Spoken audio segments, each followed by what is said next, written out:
నన్ను ఇద్దరు బిడ్డలు తల్లిని చేసి ఇంకో దాని మెళ్ళలో తాళి కడతాడా? పాప ఆయన మాత్రం ఏం చేస్తాడండి? వాళ్ళ నాన్న ఇంట్లో పెట్టి తాళం వేసి బలవంతంగా పెళ్లి చేస్తానంటున్నాడు. ఎలా చేసుకుంటాడో నేను చూస్తాను. నిజంగా అలా జరిగితే నా ఇద్దరు పిల్లల్ని చంపి నేను ఊరేసుకుంటాను. ఏదో సర్ది చెబుతామని నేనొస్తే పెద్ద గొడవ ఎట్టుంది. ఏమండి ఏమండి, నాకేక దిక్కేవడరా దేవుడా. నేనున్నా కదండి. నువ్వు నాకెందుకురా? ఏమండి ఏమండి, తలుపు తెరవండి. ఏమండి, మీకు మంచి వయసు ఉందండి, చీచి మంచి భవిష్యత్తు ఉందండి. ఏమండి, మీతో పాటు మీ ఇద్దరు పిల్లలు కూడా వృద్ధి చేస్తున్నారా? వద్దండి, తప్పండి, పాపం అండి. ఆ పాపం కూడా నాకే తగ్గుతుందండి. ప్లీజ్. ఏమండి, ఇక్కడ ఒక తల్లి ఇద్దరు పిల్లలతో ఆత్మహత్యకు పాల్పడుతుంది. రండి ప్లీజ్, రక్షించండి. హలో, తలుపు తెరవండి.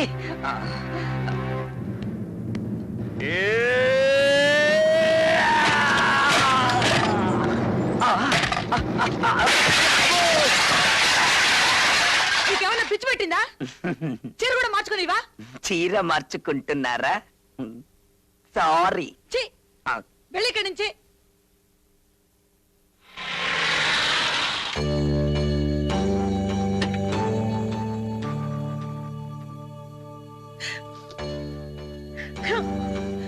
రారా. అమ్మో,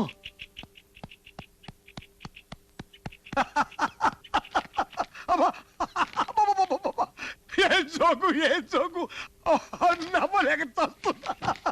వదినా. అవునా వదిలే, పదే పని చేసింది. విడాకుల కాగితాలు చెప్పేసి పోయిన తగలెట్టింది. ఇది కాదన్నయ్య, నిజంగానే వదిన పిల్లలతో వచ్చేసింది. అమ్మో, స్త్రీలకు ప్రవేశం లేదు, దీనికి ఒక బోర్డు.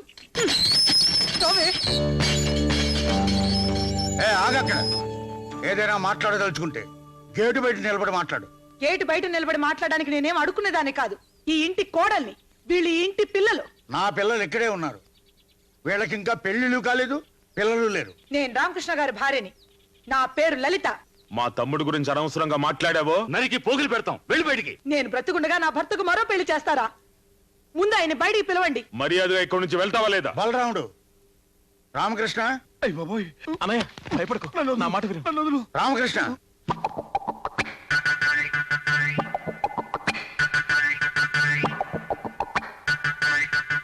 ఏంటి నాన్నగారు? ఏంటి అలా ఉన్నావు? ఏం లేదే. ఒంట్లో బాగోలేదా? బాగానే ఉంది. చూడు, ఇతనే నాని భర్త. కాదా మరి? చెవండి, మన ఇద్దరం భార్య భర్తలు అని చెప్పండి. వీళ్ళు మన పిల్లలని చెప్పండి. మళ్ళీ పెళ్లి చేసుకోరని ధైర్యంగా చెప్పండి. అయ్యో, ఏంటేంటో అంటుంది. ఎవరు నాన్నగారు ఈవిడ? అదే నేను అడుగుతున్నాను. ఎవరో నీకు తెలీదా? నిజంగా తెలీదా? ఊరి దుర్మార్గుడా, నేనెవరో తెలీదు, ఈ పిల్లలు ఎవరో తెలీదు. నేను అనుకున్నట్టే జరిగింది. కొత్త పెళ్ళం వస్తుందన్న మోజులో మమ్మల్ని మర్చిపోతావా? మర్చిపోకపోవటానికి నీ దగ్గర రుజువు, ఆధారం ఏదైనా ఉందా? అదే పేరుకు తొడిగిన ఉంగరం లాంటిది ఏదైనా ఉందా? ఉంది. వీళ్ళిద్దరే నాకు ఆధారం. వీళ్ళు మన పిల్లలు కాదని, మీరు నా మెళ్ళలో తాళి కట్టలేదని వీళ్ళిద్దరి మీద ఒట్టేసి చెప్పండి. ఇంకా రుజువు కావాలా? పిలండి మీ తమ్ముణ్ణి, కృష్ణమోహన్. కృష్ణమోహన్ చూసారా చూసారా ఎలా దాక్కుంటున్నాడో? అతన్ని పిలవండి. నిజమేమిటో అతనే చెప్తాడు. కృష్ణమోహన్, కృష్ణమోహన్. ఏంటి నాన్నగారు? ఈవిడెవరో నీకు తెలుసా? చెప్పు బాబు, నేను మీ వదినేనని, ఈ పిల్లలు మీ అన్నయ్య పిల్లలని చెప్పు బాబు.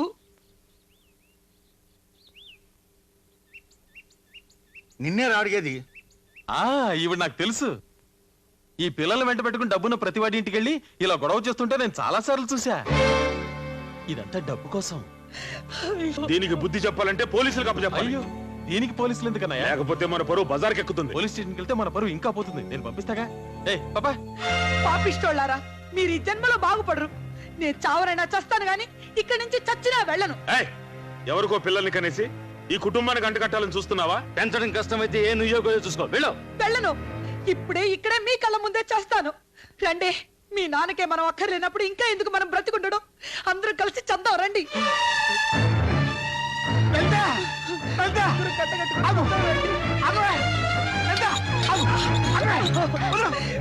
వదలండి, నన్ను చావనివ్వండి. వదలండి, నన్ను వదలండి. పిచ్చి పట్టిందా?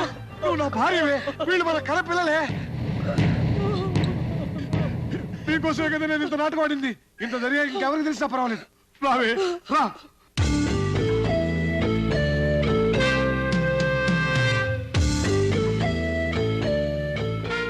నాన్నగారు నన్ను క్షమించండి. ఇన్నాళ్ళు మిమ్మల్ని అందరినీ మోసం చేశాను. నన్ను నా భార్య బిడ్డల్ని మన్నించి క్షమించండి నాన్నగారు. క్షమించాలని ఒక్క మాట రండి నాన్నగారు. నన్ను క్షమించండి నాన్నగారు.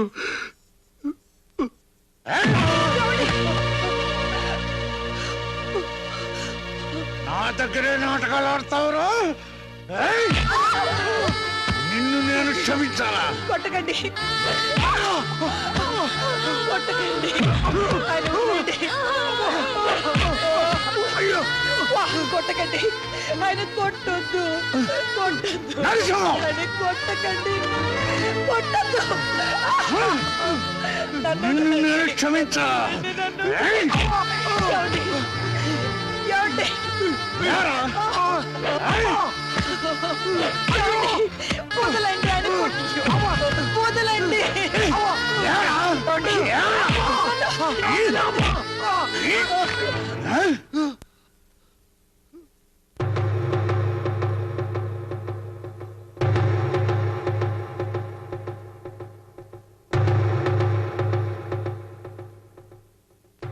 రై ఎంత ధైర్యం రా నీకు? ఆయనకి ఎదురు చెప్పిన మగాడు ఇంతవరకు ఈ ఊళ్ళో పుట్టలేదు. ఆయన కాళ్ళ మీద పడి క్షమాపణ చెప్పు. క్షమాపణ చెప్పాల్సినంత తప్పు నేనేం చేయలేదు. పెళ్లి చేసుకుని ఇద్దరు పిల్లల్ని కంటవేగా అన్నీ చేసిన తప్పు అది మీకు తప్పు అనిపించడం కానీ నాకు అనిపించడం లేదు. నన్ను చంపినా సరే నాన్నగారిని ఈ విషయంలో సమర్థించను.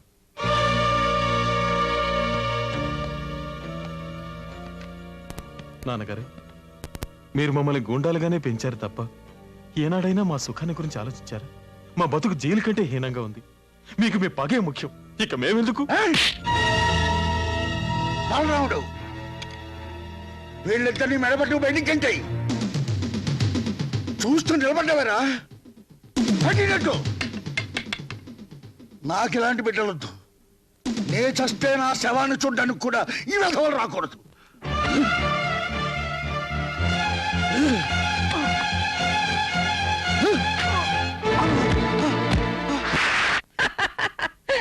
ఆ పరశురామయ్య కుటుంబం పరశురామ ప్రీతయింది. 5 వేళ్లు బిగిస్తేనే పిడికిలి, అందులో 2 వేళ్లు వెనక్కొట్టేశాను. ఆ పరశురామయ్య నా ముందు తలది